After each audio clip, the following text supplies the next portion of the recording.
Ninth physics chapter number 1 और question number 1 हमारा है express each of the following quantities using prefixes. Part A में दिया गया 5000 ग्राम, पार्ट बी में हमारे पास ट्रू 60 वाट, सी में है 52 इंटू 10⁻⁻10 किलोग्राम और डी पार्ट में दिया गया 2 to 5 इंटू 10⁻⁻8 सेकेंड्स। तो इनको हमने साइंटिफिक नोटेशन और ऑर्डिनरी नोटेशन में रिप्रेजेंट करना है। ये है हमारा क्वेश्चन। तो step by step, part by part हम इसको सॉल्व करेंगे। तो सबसे पहले हम सॉल्व करेंगे पार्ट ए, जिसमें हमें दिया गया था 5000 ग्राम। तो इस 5000 ग्राम को हम एक दूसरे तरीके से भी लिख सकते हैं। तो 5000 को हमने रिप्रेजेंट किया 5 × 1000 ग्राम, क्योंकि हमने इनको कुछ ख़ास सूटेबल प्रीफिक्सेस में रिप्रेजेंट करना है। तो उसके लिए हमें जो फिज़िक्स में बल्कि चैप्टर में हमने एक टेबल देखा था जिसमें centimetre, metre, kilometre and everything दी गई थी। तो उसके मुताबिक हम देखेंगे ये कौन सी सूटेबल प्रीफिक्सेस बनती है। तो 5000 ग्राम को हमने एक दूसरी फॉर्म में रिप्रेजेंट किया है 5 × 1000 ग्राम। तो इसी रिलेशन को हम कुछ इस तरह भी रिप्रेजेंट कर सकते हैं 5 × 10⁻³ ग्राम। अब ये 10⁻³ क्या है और कैसे आया है, इसको पहले हम क्लैरिफाई कर देंगे। तो प्रीफिक्सेस का रूल है कि 1 के साथ जो तादाद 0 की है वही हम इसकी पावर की शक्ल में रिप्रेजेंट करके हाईलाइट कर सकते हैं।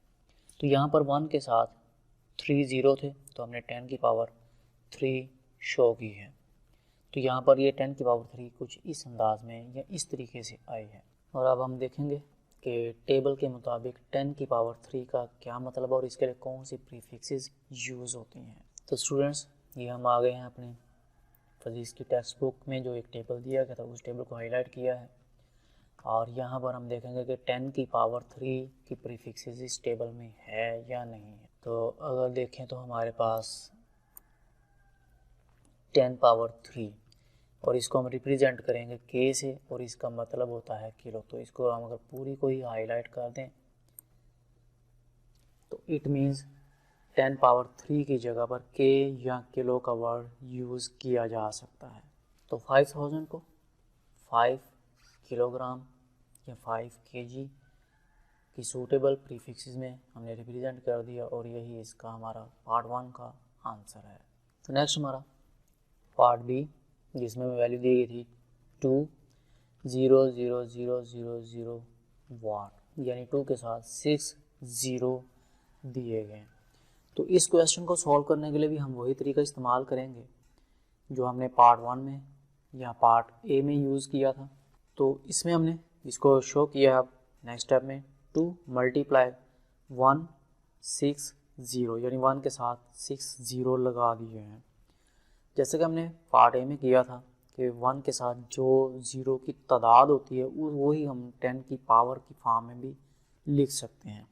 तो अब हम इसको रिप्रेजेंट करेंगे 10 की पावर में। तो हमारा स्टेप कुछ इस तरह बन गया 2 × 10⁻6 वाट या W, क्योंकि W वाट को रिप्रेजेंट करता है तो इसलिए हम वाट का वर्ड यूज़ कर रहे हैं। और टेबल के मुताबिक आप देखेंगे कि 10⁻6 किस प्रीफिक्सेस के इक्वल होती है।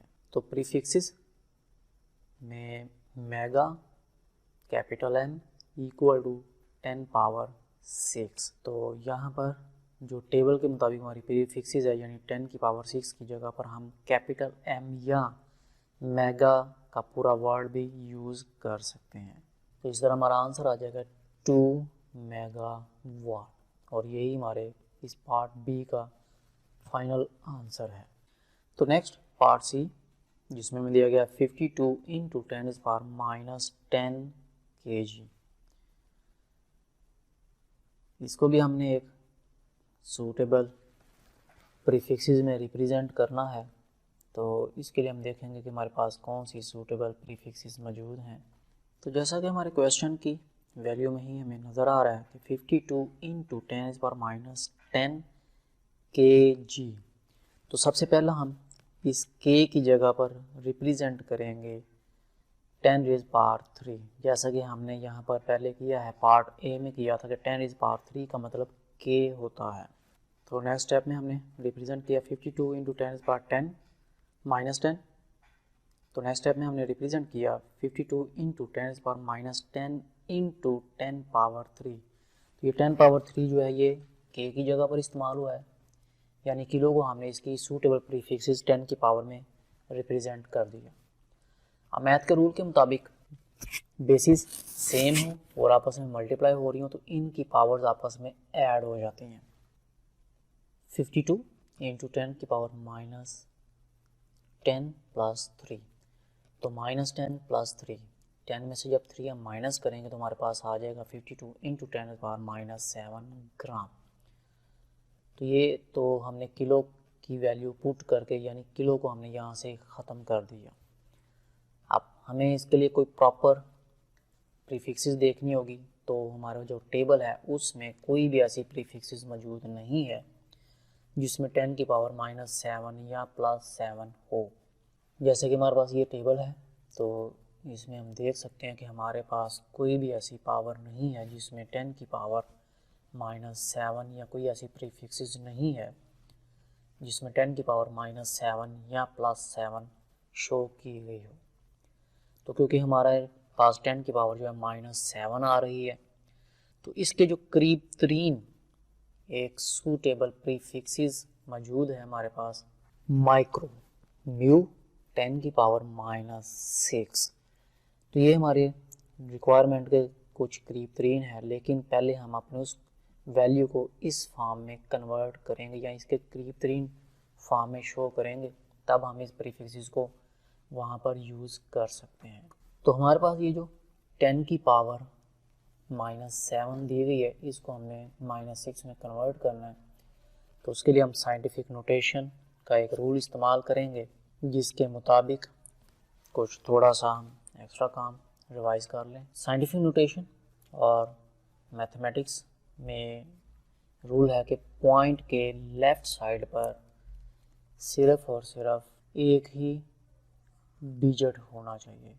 यानी अगर हम फ़र्ज़ कर लें कि ये हमारा पॉइंट है, डॉट है या इशारिया का पॉइंट है, तो रूल के मुताबिक इस साइड पर सिर्फ एक सिंगल डिजिट होना चाहिए, और वो यूनिट जो है वो 1 से 9 के दरमियान जो हमारी जो नंबर्स हैं उनमें से कोई एक नंबर हो। तो अगर हम यहाँ पर देखते हैं हमारे पास जो वैल्यू हमें दी गई है 52, तो रूल के मुताबिक पॉइंट इस 2 के बाद मौजूद है, तो इस पॉइंट को हमने यहाँ से लेके आना है 5 के बाद। तो पॉइंट जितने डिजिट्स क्रॉस करेगा हम उतने नंबर्स इस 10 की पावर में ऐड करते जाएंगे। तो यहाँ पर क्योंकि हमारा पॉइंट जो है वो एक डिजिट को क्रॉस कर रहा है, तो इट मीन्स ये जो हमारे पास 10 की पावर -7 ग्राम दिया गया था, इसमें हम 1 ऐड कर लेंगे। तो 10 की पावर -7 में +1 करने से हमारे पास जो आंसर आ जाएगा 5.2 इंटू 10⁻6 ग्राम। और अभी हमने देखा था कि प्रीफिक्सेस टेबल में 10 की पावर -6 के लिए जो सिंबल और प्रीफिक्सेस यूज़ होती है माइक्रो, और इसका सिंबल है म्यू। तो 10 की पावर -6 के लिए हम यहाँ पर यूज़ करेंगे माइक्रो की नोटेशन। तो हमारा फाइनल आंसर आ जाएगा 5.2 माइक्रोग्राम, और यही हमारा फाइनल आंसर है। तो नेक्स्ट इसी क्वेश्चन का last part D, 2 to 5 into 10 power -8 second. इसको भी हमने किसी सूटेबल प्रीफिक्सेस में शो करना है।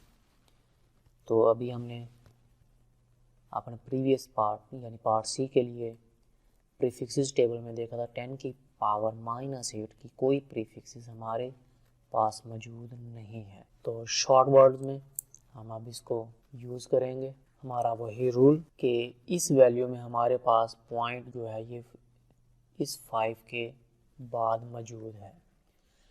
तो यहाँ से हम पॉइंट को 2 डिजिट्स मूव करवाने के बाद लेके आएंगे 2 के फ्रंट पे, यानी ये बन जाएगा 2.25। तो जैसा कि पहले हमने किया था कि जितने डिजिट्स इसने क्रॉस किए हैं वही पावर हम इस 10 की पावर में ऐड करेंगे। तो 10 की पावर में 2 ऐड करने से हमारे पास आ जाएगा 2.25 इंटू 10⁻⁻6 सेकेंड।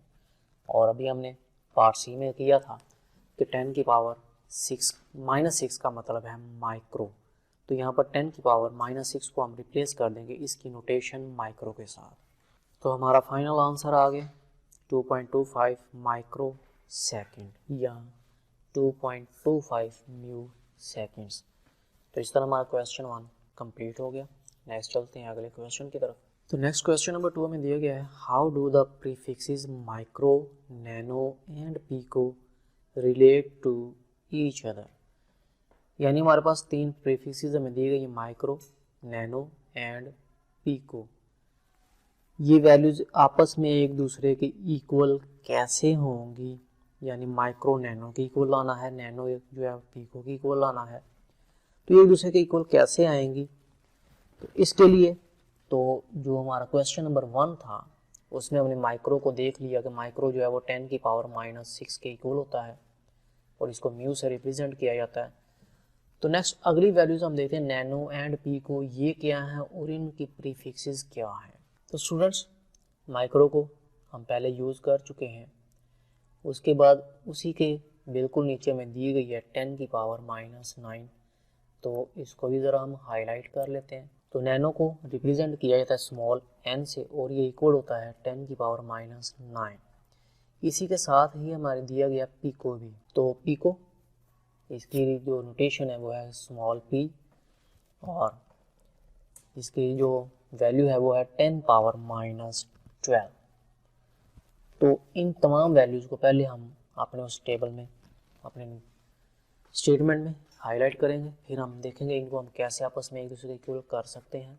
तो ये हमने इनको डिनोट कर लिया, जैसे कि हमने टेबल में देखा था कि माइक्रो जो है वो 10 की पावर -6 के इक्वल होता है, नैनो जो है ये 10 की पावर -9 के इक्वल होता है और पीको जो है ये 10 की पावर -12 के इक्वल होता है। तो चलते हैं अब हम अपने क्वेश्चन की तरफ कि हमें इनको अब एक दूसरे के इक्वल कैसे करना है। तो हमारे पास जो वैल्यू है नैनो 10 पावर -9, हमने इसको ले लिया। हम इसको ही माइक्रो के इक्वल भी करेंगे और पीको के इक्वल भी कर लेंगे। तो यहाँ पर एक छोटी सी स्टेटमेंट मैं हाईलाइट करने लगा हूँ, अगर चाहें तो ना भी करें। Multiplying both side by 1000। तो अपनी स्टेटमेंट के मुताबिक multiplying by 1000 on both sides, हमने नैनो के को मल्टीप्लाई किया 1000 के साथ और इक्वल के दूसरी तरफ भी हमने मल्टीप्लाई कर दिया इसको 1000 के साथ। जैसा कि हम इससे पहले भी क्वेश्चन में कर चुके हैं कि 1000 को हम 10 की पावर 3 की शक्ल में भी लिख सकते हैं। और यहाँ पर भी हमारा फिर वही रूल कि 10 पावर -9 मल्टीप्लाई 10 पावर 3, क्योंकि बेस सेम है तो इनकी पावर्स आपस में ऐड हो जाएंगी। तो पावर्स को ऐड करने के बाद हमारे पास आ जाएगा 1000 नैनो इक्वल टू 10 की पावर -6। और अकॉर्डिंग टू हमारे प्रीफिक्सेस 10 की पावर -6 का मतलब होता है माइक्रो, जैसा कि हमने ऊपर हाईलाइट भी किया है कि माइक्रो जो है वो इक्वल टू है 10 की पावर -6। तो यहाँ पर ये जो 10 की पावर -6 है इसकी जगह हम माइक्रो की इसको रिप्लेस कर देंगे हम माइक्रो के साथ। तो हमारा रिलेशन कुछ इस तरह बन गया 1000 नैनो इक्वल टू 1 माइक्रो। तो इस तरह हमने माइक्रो और नैनो को आपस में एक दूसरे के इक्वल कर लिया है। नेक्स्ट हमारे पास अगली वैल्यू है पीको इज इक्वल टू 10 की पावर -12।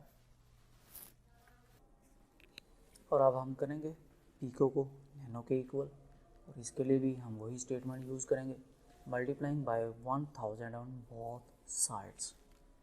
तो मल्टीप्लाई करने के बाद हमारा रिलेशन कुछ इस तरह का हो जाएगा 1000 pico is equal 1000 multiply 10 power -12। तो जैसा कि हम पहले भी कर चुके हैं कि 1000 को हम एक दूसरी फॉर्म यानी 10 की पावर 3 में भी रिप्रेजेंट कर सकते हैं। बेसिस सेम हो तो इनकी पावर्स ऐड हो जाती हैं, तो हमारे पास हो गया 1000 पिको इक्वल टू 10⁻12 प्लस 3। तो -12 प्लस 3 प्लस एंड माइनस, तो 12 में से हम 3 को माइनस करेंगे तो हमारे पास जो रिलेशन आएगा वो होगा कुछ इस तरह। तो -12 प्लस 3 करने से हमारे पास 10 की पावर आ गई -9 और 10 पावर -9 इक्वल होता है 1 नैनो, जैसा कि मैं स्टेटमेंट में भी दिया गया था।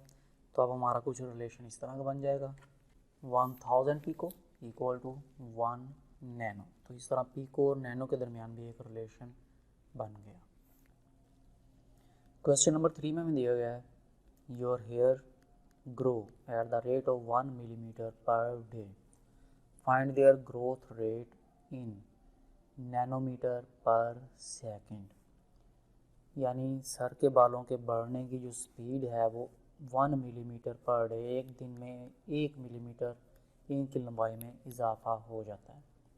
हमने इसी इंक्रीज इन लेंथ को यानी ग्रोथ रेट को फाइंड आउट करना है इन नैनोमीटर पर सेकंड, कि अगर हम इसको नैनोमीटर पर सेकंड में मेजर करें तो इनके बढ़ने की स्पीड क्या है। तो गिवन में हमारे पास जो हमने वैल्यू डिनोट की है ग्रोथ रेट इन मिलीमीटर पर डे, ये है 1 मिलीमीटर पर डे, और इसको हमने कन्वर्ट करना है ग्रोथ रेट इन नैनोमीटर पर सेकंड। तो जो वैल्यू में दी गई थी उसको हमने थोड़ा मैथमेटिकल फॉर्म में लिखा है ग्रोथ रेट इन मिलीमीटर पर डे, तो 1 मिलीमीटर पर डे या डिवाइडेड बाय 1 डे। तो ग्रोथ रेट इन मिलीमीटर पर डे जो है 1 मिलीमीटर ओवर 1 डे। तो सबसे पहले देख प्रीफिक्सेस टेबल को हम देखेंगे, तो यहाँ पर हम देख सकते हैं कि 1 मिलीमीटर या 1 मिली इक्वल टू है 10⁻³ मीटर के equal. Growth rate in nanometre per second is equal to 1 millimetre को हमने कन्वर्ट किया है 1 × 10⁻³ मीटर, जैसे कि अभी हमने प्रीफिक्स टेबल में देखा भी था कि 1 मिली जो है वो 10⁻³ मीटर के इक्वल होता है, और एक दिन में होते हैं 24 आवर्स, यानी 1 डे को हमने कन्वर्ट कर दिया इन 24 आवर्स में। अब इन 24 आवर्स को हमने टोटल कन्वर्ट करना है इन सेकेंड्स। तो सेकेंड में कन्वर्ट करने के लिए हमने किया है 24 hours multiply 60 minutes multiply 60 seconds. तो जब हम इनको मल्टीप्लाई कर लेंगे तो हमारे पास जो आंसर आएगा वो हो जाएगा इन सेकेंड्स। तो स्टूडेंट्स ये आ गया हमारे पास growth rate in nanometre per second equal to 1 × 10⁻³ metre over 86400 seconds. अब कैलकुलेटर से हम इनको डिवाइड करें तो हमारे पास आ जाएगा हमारा फाइनल आंसर। तो डिवाइड करने के बाद हमारे पास आंसर आ गया 1.15740 × 10⁻8 मीटर पर सेकेंड। अब अगर यहाँ पर हम कैलकुलेशन के मुताबिक हमारे पास आंसर आ गया, तो यहाँ पर ये जो पॉइंट है अगर इसको हम 1 डिजिट और राइट साइड की तरफ मूव करवा दें तो यहाँ पर हमारे पास 10 की पावर जो -8 है इसमें 1 और मज़ीद ऐड करना पड़ जाएगा हमें। तो पॉइंट को 1 डिजिट राइट साइड पर मूव करवाने के बाद हमारे पास रिलेशन आया था 11.5740 × 10⁻8। तो क्योंकि हमने पॉइंट को 1 डिजिट राइट साइड मूव करवाया तो हमें -1 इसमें ऐड करना पड़ा, तो हमारे पास रिलेशन हो गया 10⁻9 मीटर पर सेकेंड। और अभी हमने इससे प्रीवियस क्वेश्चन में भी देखा था कि 10⁻9 जो है ये इक्वल टू नैनो होता है। तो ये आ गया हमारा final answer 11.5740 nanometre per second. Question number 4, rewrite the following in standard forms.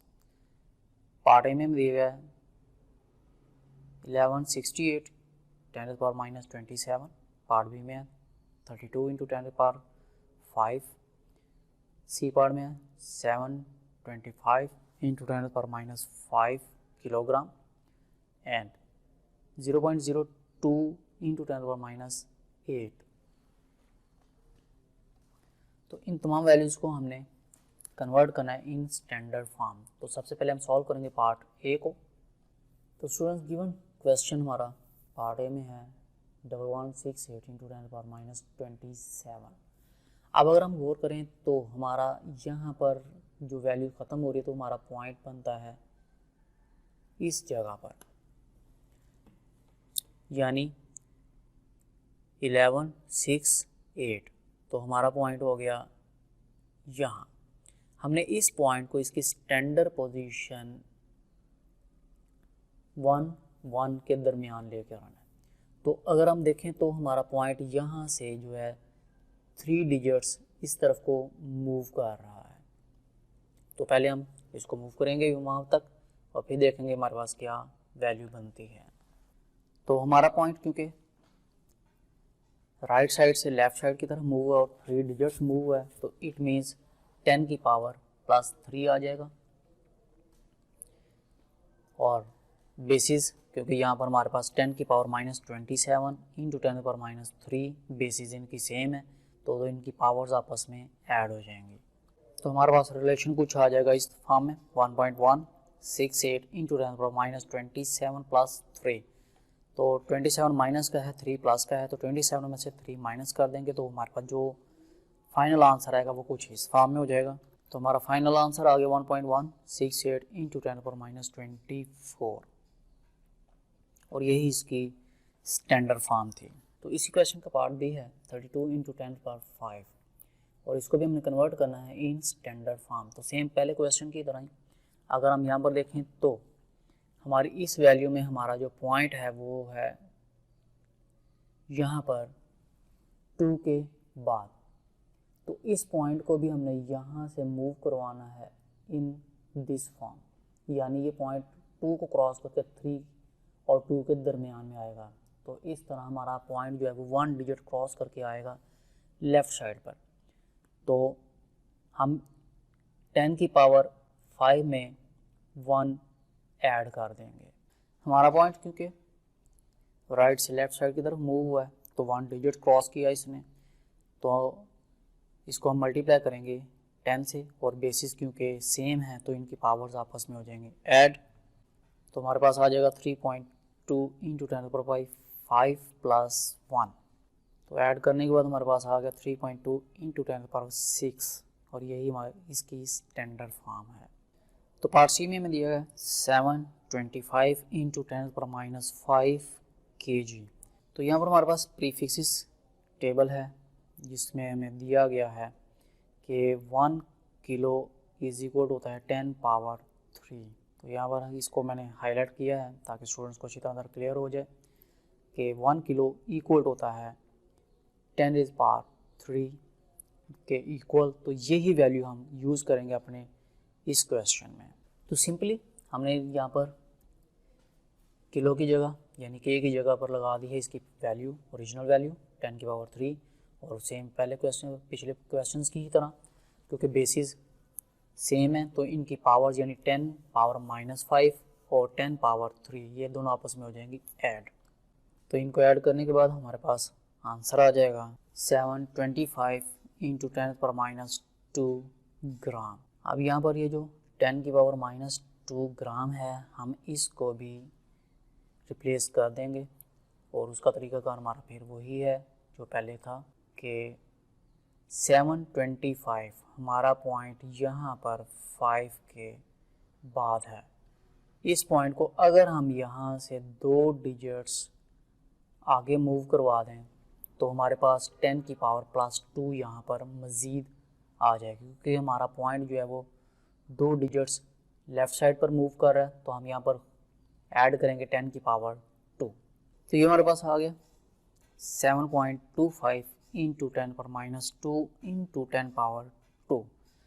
अब लास्ट में जो 10 पावर 2 पॉजिटिव है ये पॉइंट 2 डिजिट्स क्रॉस करके क्योंकि लेफ़्ट साइड को मूव किया तो इसलिए यहाँ पर हमने लगाया 10 की पावर 2, और बेसिस इनकी सेम है तो इनको ऐड भी कर सकते हैं, या इसके अलावा 10 पावर -2 और 10 पावर +2 ये आपस में ओपोजिट साइन होने की वजह से कट भी जाएंगे। तो बाकी हमारे पास जो बचता है वो आ जाएगा 7.25। तो बाकी हमारे पास जो बचता है वो आ जाएगा 7.25 ग्राम, और यही इसकी स्टैंडर्ड फॉर्म थी। तो नेक्स्ट हमारा पार्ट डी है 0.02 इंटू 10 की पावर -8, और इसको भी हमने कन्वर्ट करना है इन इट्स स्टैंडर्ड फॉर्म। तो अगर हम यहाँ पर देखें तो हमारा पॉइंट यहाँ पर है, इसको अगर हम मूव करवा लें 2 डिजिट्स आगे, यानी ये पॉइंट 0 और 2 को क्रॉस करके आगे चला जाए, तो क्योंकि हमारा पॉइंट जा रहा है लेफ़्ट से राइट साइड की तरफ, तो हम यहाँ पर ऐड करेंगे 10 की पावर -2। तो बेसिस आर सेम, तो पावर्स ऐड हो जाएंगी। तो पावर्स को ऐड करने के बाद हमारे पास फाइनल आंसर आ जाएगा 2 × 10 -10, और यही इसकी स्टैंडर्ड फॉर्म थी। Question number 5, right the following quantities in standard form.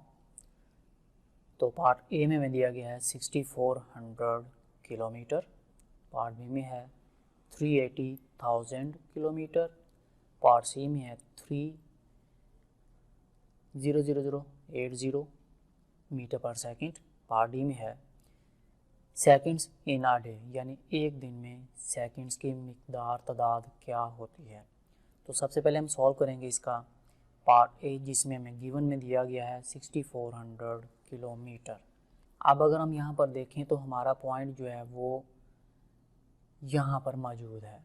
इस पॉइंट को हमने यहाँ से मूव करवाना है इसकी स्टैंडर्ड पोजीशन यानी 6 और 4 के दरमियान। तो प्रीफिक्सेस रूल के मुताबिक पॉइंट जितने डिजिट्स क्रॉस करके लेफ़्ट या राइट साइड पर मूव करता है, उस वैल्यू को हम मल्टीप्लाई करवाते हैं 10 की उसी वैल्यू पावर से। यानी अगर 3 डिजिट क्रॉस किए हैं तो 10 की पावर 3, 4 डिजिट क्रॉस किए हैं तो 10 की पावर 4। तो यहाँ पर क्योंकि हमारा जो पॉइंट है वो 3 डिजिट्स क्रॉस करके इस तरफ को आ रहा है, तो हम इसको मल्टीप्लाई करेंगे 10 की पावर 3 से। तो पॉइंट को मूव करवाने के बाद हमारे पास आ गया 6.4 × 10⁻³ किलोमीटर, और यही इसकी स्टैंडर्ड फॉर्म है। नेक्स्ट हमारे पास है पार्ट बी। तो पार्ट बी में भी हमारा जो पॉइंट है वो मौजूद है इस पोजीशन पर, और इसको हमने मूव करवाना है 3 और 8 के दरमियान। तो हमारा ये पॉइंट जो है ये 5 डिजिट क्रॉस करके लेफ़्ट साइड पर आएगा, तो हम इस वैल्यू को भी मल्टीप्लाई करेंगे 10 की उसी पावर के साथ, यानी 10⁻⁵। तो पॉइंट को इसकी स्टैंडर्ड पोजीशन यानी 3.8, तो पॉइंट को इसकी स्टैंडर्ड पोजीशन यानी 3 और 8 के दरमियान पहुंचाने के बाद हमारे पास वैल्यू आ गई है 3.8 × 10⁵ किलोमीटर, और यही इसकी स्टैंडर्ड फॉर्म है। नेक्स्ट आ गया हमारा पॉइंट पार्ट सी 3, और इसके साथ लगाए गए हैं 8 ज़ीरोज़ मीटर पर सेकेंड, और इसको भी हमने कन्वर्ट करना है इन इट्स स्टैंडर्ड फॉर्म। तो यहाँ पर भी हम देख सकते हैं कि हमारा पॉइंट मौजूद है इस पोजीशन पर, और इसको हमने 8 डिजिट क्रॉस करवा के पहुँचाना है इसकी स्टैंडर्ड पोजीशन पर। यानी पॉइंट जो है यहाँ से 8 डिजिट्स को क्रॉस करके लेफ़्ट साइड की तरफ मूव करेगा। तो पॉइंट को इसकी स्टैंडर्ड पोजीशन पर मूव करवाने के बाद हमारे पास रिलेशन आ गया 3 × 10⁸ मीटर पर सेकेंड, और यही इसकी स्टैंडर्ड फॉर्म थी। नेक्स्ट आगे पार्ट बी है सेकंड्स इन अ डे, एक दिन में सेकंड्स की तादाद क्या है। तो सबसे पहले हम देखेंगे कि हमारे पास एक दिन में घंटे कितने हैं, हर घंटे में मिनट्स कितने हैं, और हर मिनट में सेकंड्स कितने हैं। तो एक दिन में हमारे पास है 24 आवर्स। नेक्स्ट आ गया हमारे पास 1 day = 24 hours multiply 60 minutes multiply 60 seconds, यानी 24 घंटों का एक दिन है, और एक घंटे में होते हैं 60 मिनट्स, और हर मिनट में होते हैं 60 सेकंड्स। तो हम इन तमाम तीनों वैल्यूज़ को 24 मल्टीप्लाई 60 मल्टीप्लाई फिर 60 कर लेंगे, तो हमारे पास आ जाएगा हमारा फाइनल आंसर। तो इन तीनों वैल्यूज़ को मल्टीप्लाई करने के बाद हमारे पास आ गया 1 डे = 86,400 सेकंड्स। यहाँ पर भी अब देखें तो हमारा पॉइंट यहाँ पर मौजूद है। इस पॉइंट को हमने पहुँचाना है इसकी स्टैंडर्ड पोजीशन यानी 8 और 6 के दरमियान। तो हमारा पॉइंट जो है वो 4 डिजिट्स को क्रॉस करके अपनी स्टैंडर्ड पोजीशन पे पहुँचेगा। तो हमने इसको मल्टीप्लाई करवाना है 10 की पावर 4 के साथ। तो ये आ गई 1 डे = 8.6 × 10⁸ 4 सेकेंड्स, यानी वो एक दिन में 8.6 × 10⁻⁴ सेकेंड्स होते हैं, और यही इसकी थी standard form.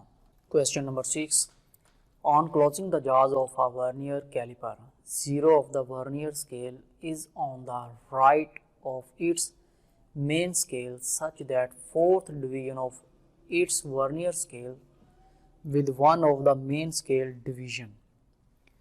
Find its zero error and zero correction. तो क्वेश्चन नंबर 6 के स्टेटमेंट में बताया गया है कि वर्नियर स्केल के जब जहाज को क्लोज कर दिया जाता है तो जो वर्नियर ज़ीरो है वो मेन स्केल के ज़ीरो से 4 डिवीजन्स आगे मूव कर जाता है। तो फाइंड आउट करना है हमने ज़ीरो एरर क्या है, और इस ज़ीरो एरर को करेक्शन करना हो तो क्या वैल्यू ऐड या सब्ट्रैक्ट करनी होगी। तो देखते हैं सबसे पहले गिवन सेक्शन में हमारे पास कौन सी वैल्यूज गिवन है। तो फर्स्ट वैल्यू जो यहाँ पर हमें दी गई vernier division coinciding with main scale, तो फोर्थ डिवीजन। तो वर्नियर डिवीजन यानी वर्नियर स्केल की जो पॉइंट है वो मेन स्केल से 4 पोजीशंस या 4 पॉइंट्स आगे मूव कर जाता है। तो नेक्स्ट अगली वैल्यू हमारे पास जो कि स्टेटमेंट में तो नहीं दी गई लेकिन ये एक स्टैंडर्ड वैल्यू है और याद होनी चाहिए। लीस्ट काउंट इसको रिप्रेजेंट किया जाता है LC से और ये कांस्टेंट वैल्यू होती है 0.0 सेंटीमीटर। तो वर्नियर कैलिपर का लीस्ट काउंट जो है वो 0.01 सेंटीमीटर होता है और अब हमने क्योंकि फाइंड आउट करना है ज़ीरो एरर, तो रिक्वायर्ड में हमारे पास है ज़ीरो एरर, और ज़ीरो एरर फाइंड करने का फार्मूला होता है हमारे पास zero error is equal to number of division multiply least count. तो नंबर ऑफ डिवीजन हमारे पास थी 4th और लीस्ट काउंट हमारे पास है 0.01, तो हम इनको मल्टीप्लाई करेंगे। तो मल्टीप्लाई करने के बाद हमारे पास ज़ीरो एरर आ गया 0.04 सेंटीमीटर, और यही हमारी ज़ीरो करेक्शन भी है। तो ज़ीरो एरर भी हमारी यही है और ज़ीरो करेक्शन भी हमारी यही वैल्यू है। Question number 7, a screw gauge has 50 divisions on it's circular scale, the pitch of screw gauge is 0.5 millimetre, what is its least count. तो एक स्क्रू गेज है जिसकी 50 डिवीजन्स है ऑन इट्स सर्कुलर स्केल, और जबकि उसकी जो पिच हमें दी गई है वो है 0.5 मिलीमीटर। हमने फाइंड आउट करना है इसका लीस्ट काउंट। और screw gauge and vernier calliper इनका लीस्ट काउंट होता है इन सेंटीमीटर, यानी हमें इसको सेंटीमीटर में रिप्रेजेंट करना होगा। तो जो फर्स्ट वैल्यू में दी गई है number of divisions on circular scale और वो है 50। दूसरी वैल्यू में दी गई है pitch of screw gauge is equal to 50 millimetre. अब रिक्वायर्ड है हमारे पास what is its least count, यानी स्क्रू गेज का लीस्ट काउंट क्या है। रिक्वायर्ड है हमारे पास least count of screw gauge, और इसके लिए हम देखेंगे हमारा सूटेबल फार्मूला क्या है। तो स्क्रू गेज का लीस्ट काउंट फाइंड करने का हमारे पास फार्मूला होता है pitch divided by number of divisions on circular scale. तो इस फार्मूले में हम पुट करेंगे इसकी वैल्यूज़। तो वैल्यूज़ पुट करने के बाद हमारे पास रिलेशन आ गया least count of screw gauge equal to 0.5 millimetre divided by 50। अब हम करेंगे इनको डिवाइड। तो डिवाइड करने के बाद हमारे पास आंसर आया least count of screw gauge equal to 0.01 millimetre. अब हमने इसको इस मिलीमीटर को कन्वर्ट करना है इन सेंटीमीटर, और इसके लिए हम इसको डिवाइड करेंगे 10 से। तो डिवाइड करने के बाद हमारे पास आंसर आ गया 0.001 सेंटीमीटर, और यही हमारा इस क्वेश्चन का रिक्वायर्ड आंसर है। Question number 8, which of the following quantities have 3 significant figures. Part A में दिया गया 3.006 मीटर, पार्ट बी में है 0.00309 किलोग्राम, पार्ट सी में है 5.05 इंटू 10⁻⁻27 किलोग्राम, पार्ट डी में है 301.0 सेकेंड्स। तो ये हमें 4 ऑप्शन दी गई हैं और बताना है कि इन ऑप्शंस में से वो कौन कौन सी ऑप्शन है जिनमें 3 सिग्निफिकेंट फिगर्स मौजूद हैं। तो ये लॉजिकल क्वेश्चन है, इसमें कोई फार्मूला भी नहीं है और कोई कैलकुलेशन भी नहीं हमें करनी पड़ेगी। सिर्फ हमने बताना है कि part A, part B, part C and part D, इनमें कौन सी ऐसी वैल्यूज है जिनमें 3 सिग्निफिकेंट फिगर्स मौजूद हैं। अब फर्स्ट पार्ट ए की बात करें तो 3.0006 मीटर 66 मीटर है। तो यहाँ पर हमारे पास जो है अगर पॉइंट के बाद ये 6 और 6 ना होते तो सिग्निफिकेंट फिगर हमारे पास सिर्फ और सिर्फ ये 3 ही हो जाता। तो ये भी हमारी रिक्वायर्ड ऑप्शन में नहीं आ रहा। हाँ, पार्ट बी में अगर देखें तो इस पॉइंट को अगर हम यहाँ से मूव करवा दें इधर, तो हमारे पास जो नुमाया सिग्निफिकेंट फिगर्स हैं वो 309 हो जाएगा। तो एक तो ये हमारा ऐसा सिग्निफिकेंट फिगर है जिसमें 3 सिग्निफिकेंट फिगर्स मौजूद हैं। दूसरा सी पॉइंट 5.05 इंटू 10⁻⁻27 और इसमें भी पॉइंट 5.05।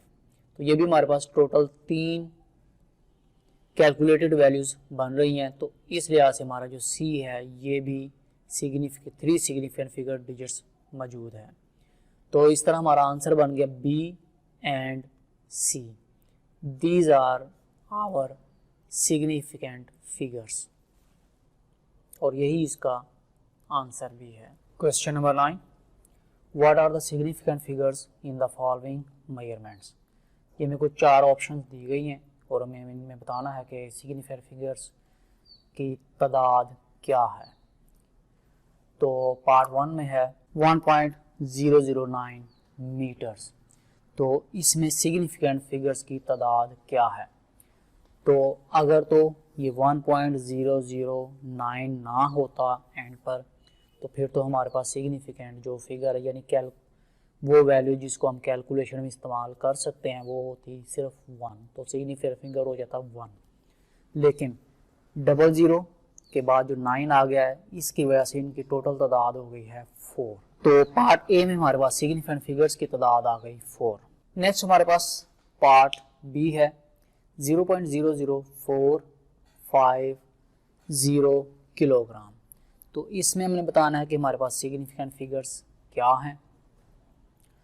तो शुरू में जो 0.00 है अगर इनको हम रिमूव कर दें तो हमारे पास जो मेन फिगर वैल्यूज आ जाती वो है 450 यानी 450 किलोग्राम। तो इस क्वेश्चन में या इस पार्ट में हमारे पास जो सिग्निफिकेंट फिगर्स की तादाद है वो है 3। पार्ट सी में है 1.66 इंटू 10⁻⁻27 किलोग्राम। और यहाँ पर देखें तो 1.66, तो ये तीनों वैल्यूज़ ही एक ख़ास न्यूमेरिकल वैल्यूज़ हैं जिनको हमें कैलकुलेशन में यूज़ कर सकते हैं, यानी मल्टीप्लाई वगैरह किया जा सकता है। तो यहाँ पर हमारे पास सिग्निफिकेंट फिगर्स की तादाद जो है वो 3 हो जाएगी। तो पार्ट डी में हमें दिया गया 2001 सेकेंड्स। तो ये 4 फिगर्स हैं, ये चारों ही हमारे लिए सिग्निफिकेंट फिगर होंगे क्योंकि यहाँ पर पॉइंट भी नहीं है और ज़ीरोज़ की तादाद भी कोई ख़ास नहीं दी गई। तो पार्ट डी में हमारे पास सिग्निफिकेंट फिगर्स की तादाद हो गई 4 और यही इनके आंसर्स हैं। Question number 10, a chocolate wrapper is 6.7 centimeter long and 4.5 centimeter wide. Calculate its area up to reasonable number of significant figures. तो एक चॉकलेट रैपर यानी चॉकलेट जिस प्लास्टिक लेमिनेशन में रैप की जाती है उसकी लेंथ और विड्थ हमें दे दी गई है और कहा गया इसका एरिया फाइंड आउट करना है और बताना है कि जो हमारा आंसर है उसमें सिग्निफिकेंट फिगर्स कितने हैं। तो फर्स्ट वैल्यू जो हमें दी गई है वो है लेंथ ऑफ रैपर, यानी इसको हमने रिप्रेजेंट किया कैपिटल से और ये है 6.7 सेंटीमीटर। तो सेकंड वैल्यू जो हमें दी गई है वो है विड्थ ऑफ रैपर, इसको हमने रिप्रेजेंट किया W से, इज इक्वल टू 5.4 सेंटीमीटर।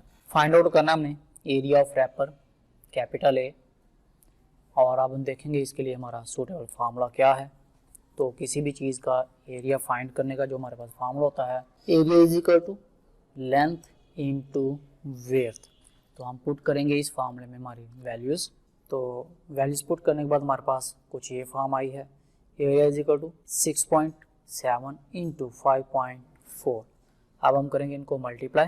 तो मल्टीप्लाई करने के बाद हमारे पास आंसर आ गया 36.18 सेंटीमीटर स्क्वायर, क्योंकि एरिया का यूनिट जो है वो सेंटीमीटर स्क्वायर होता है, इसलिए इसका साइज़ का यूनिट भी लगाया गया है। और यहाँ पर अब देखना कि रीज़नेबल सिग्निफिकेंट फिगर्स कौन सी हैं। तो पॉइंट से पहले वाले जो 2 डिजिट्स हैं ये हमारे पास हैं रीज़नेबल सिग्निफिकेंट फिगर्स।